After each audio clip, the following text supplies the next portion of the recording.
Barbara. And I'm Jen. And we're the mother-daughter team behind Pressure Cooking Today. The recipes that we do on our site work in any brand of pressure cooker, so whether you're using an Instant Pot like we are today, or a Ninja Foodie, or a Milthy, or Power Quick Pot, whatever, our recipes are designed to work in any brand.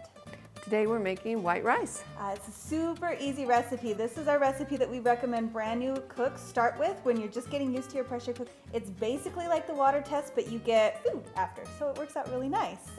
And it's for white rice. Brown rice is a different cook time. Yes, but long grain white rice, any kind, jasmine, basmati, you name it, any kind of white rice this recipe will work with.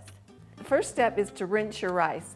Rice will often have a lot of extra starch on it, so you want to rinse it off. You can rinse it until it runs clear. It's only 3 simple ingredients. Yeah, so we like to, you'll see a lot of recipes like that come in like the Instant Pot manual or other things that use a 1-to-1 ratio for white rice, but we found we get better results when we use 1 cup of rice to just a little bit more water. So what we recommend, we've got 1 1/4 cups water and 1 cup of white rice. And a 1/2 teaspoon of salt. And the salt is delicious. If you're watching your sodium intake, you can omit it, but this is your chance to flavor your rice before you start cooking, and so you really, I like to add it. It's yummy. So go ahead and add the water.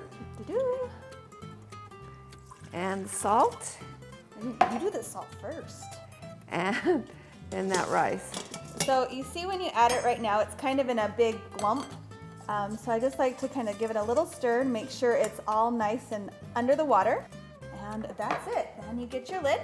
You just want to check and make sure that your silicone ring is in place. You've got your valve in, everything is in place so that you don't get halfway through cooking and have like steam coming out the sides. I've done that a time or two. It's annoying. So just lock it in place. And then you hit pressure cook. This just has a 3-minute cook time. If you're cooking at altitude, we like to add a minute or 2. So I usually cook it at 4 minutes, but if you're not at altitude, 3 minutes is perfect. And then you finish with the 10-minute natural pressure release so that it steams. That really helps to finish the rice and makes a big difference. If you were to cook it for just 3 minutes and then release the pressure, your rice would still be crunchy. It really needs that extra time to just kind of sit in that steam to become like that perfect, toothy, perfect rice. Okay, so the 3-minute cook time is up and is released pressure for 10 minutes, just natural pressure release. We push the button to quick release. Any remaining pressure, there wasn't much. Take that off.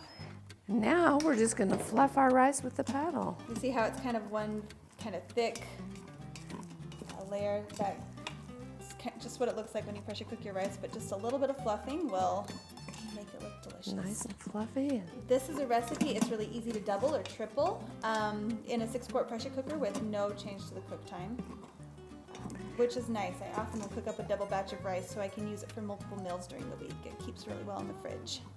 I like to use this rice paddle. Some models of the Instant Pot or Milthy, other brands will come with a rice paddle. Others, if you need to use a wooden spoon or even just a fork. Don't use a metal fork on a non-stick pot, but it's just fine for your stainless steel pot. Does that look good, Mom? Yeah, it looks great. Let's go ahead and dish it up. Sesame seeds and maybe a little green onion just to decorate the top. That's it. It's just that easy. We hope you really enjoy it. Thanks for watching. Be sure and like and subscribe, and if you have any questions, leave them below in the comments. And if you make the recipe, we'd love to hear how it goes. And as always, if you're looking for more excellent Instant Pot and pressure cooker recipes, go to pressurecookingtoday.com.